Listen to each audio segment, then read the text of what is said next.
안녕하세요. 튜닝, 연료 절감기 과연 도움이 될까? 이 부분에 대해서 연비 측정을 하면서 실제 도로에서 최고 연비는 어떻게 나올까? 이런 테스트를 한 것입니다. 그래서 이 동호회 테스트 과정에서 자동차 동호회에 있으면 많은 연료 절감기 업체, 튜닝 업체들이 와서 효과 있다, 좋다, 써봐라 이렇게 해서 홍보를 하다 보니까 많은 분들이 참여하겠죠. 그래서 연비 테스트를 하는데 공개적으로 모집했습니다. 공개적으로 모집해서 하루에 한 명씩 이런 테스트 과정을 거쳤는데 하면서 튜닝 과연 좋은 것인가 하는 의구심을 가지게 됩니다. 한번 보세요. 2004년 10월 12일 유라세티 조은기 사장님 202버에 2270 주행거리 114km 자유로 그 진입구에 SK 주유소 있습니다. 거기에서 자유로 해서 갔다 와서 주유하는 건데 114km 주행하고 5.739L를 써서 연비가 19.92km 이렇게 했습니다. 엔진 출력 상태가 양호했고 그 다음에 길들이기 전 상태라서 조금 출력이 조금 떨어지고 연비도 조금 떨어집니다. 그래서 이때 주유하는 방법은 같은 주유기에 똑같은 위치에 차를 세워놓고 1단 주유만 하고 처음 정지하는 시점을 기준으로 합니다.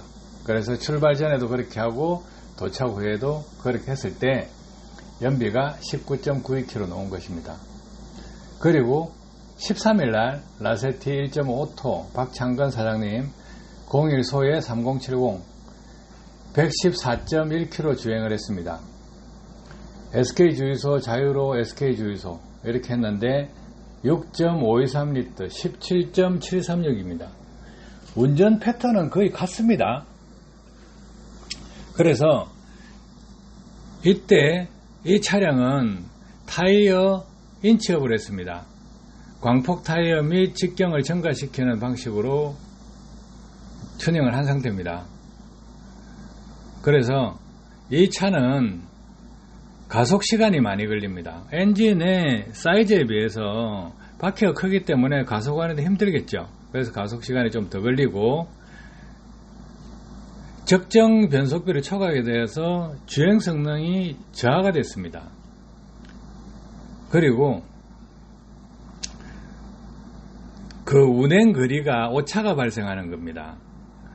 타이어 사이즈가 틀리기 때문에 차속 센서로부터 받은 신호값 이 값들을 기준으로 하게 되면 타이어 외경 사이즈가 키워지면 어떻게 되겠어요? 거리가 틀려진다는 거예요. 메다방에 나타나는 그게 떨어지죠. 그래서 광폭 타이어를 또 하다 보니까 접지장이 커지기 때문에 주행 성능을 저하시켰습니다. 그래서 연비 저하 요인이 발생한다는 거예요. 그래서 여기에서 보면 이 두 가지만 보면 뭐냐면 타이어도 순정을 쓰라 이거예요.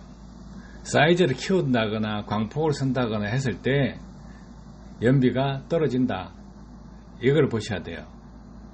자, 그리고 14일날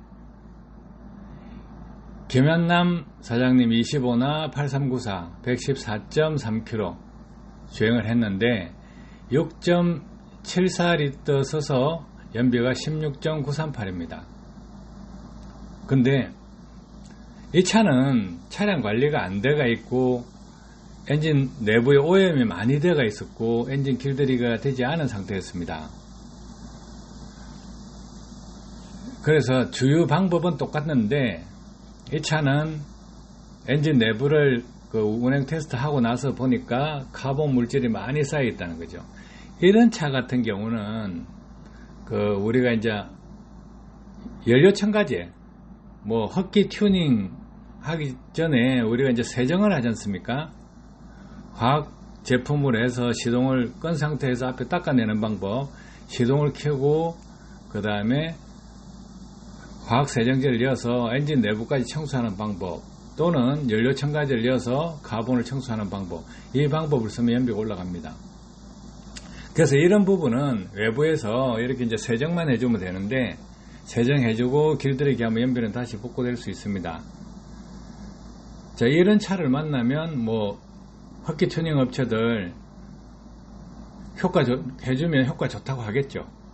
자, 그러면 여기서 순정 상태의 그 상태의 차량을 한번 보겠습니다. 2004년 10월 16일 날 라세티 1.5톤 조나무 43나 5132 116.9km 운행을 했습니다.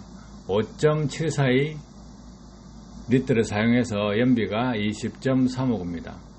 이 차량은 튜닝 안 했습니다.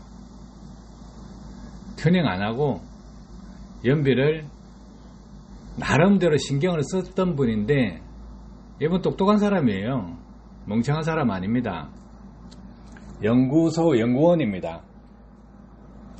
그래서 연구원인데 자동차 동호회에 들어와 있으면서 이제 실질적으로 이론도 맞고 효과도 있을 거다 해서 운전 습관도 배우고 올바르게 해보자 해서 오셨는데,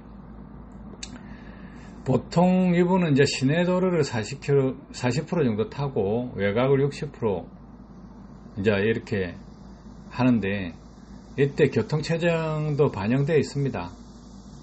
교통체증이 있었고, 처음에 1차, 2차, 3차 운전자보다 운행 패턴이 좋았습니다. 다른 차량보다 평상시에 연구원이니까 연비를 좀 내기 위해서 노력을 했기 때문에 엔진 길들이기가 잘 되어 있었습니다. 그리고 주행 테스트 구간 중에 그 당시에 그날에 여의도 불꽃축제로 해서 좀 정체도 됐었습니다. 그래서 시속 10km대 속도로 운행할 수밖에 없는 구간 4번 정도를 통과했습니다. 그래서 자, 순정이 최고라는 거예요. 자기 차를 손 안 대고 자동차 메이커에서 준 대로 거기에서 자기가 엔진 길들이기 하고 운전 습관을 좋은 방향으로 해서 습관을 들여놓으니까 연비가 잘 나오죠. 그래서 이분도 연구소에서 계시니까 이 터무니없는데 속지 않죠. 그래서 이 부분 보시면, 자, 튜닝을 했을 때 타이어 이렇게 광폭 타이어 했을 때 연비 떨어졌죠. 그리고 그 엔진이 청소가 안 돼서 오염물질이 많다, 엔진 부조 현상이 생기고 있다, 카본이 퇴적대가 있다 하니까 또 연비가 떨어졌죠. 그런데 차를 관리를 잘하고 저희가 엔지니어이기 때문에 차에 터무니없는 거 안 달고 이렇게 하니까 순정 상태에서 길들이고 차를 잘 타다 보면 이렇게 남들보다 연비가 5% 넘게 탔다, 10% 넘게 탔다 하면 이렇게 길들이기 자체 순정 상태에 잘 이용해준다, 이렇게 하면 연비가 잘 나오죠.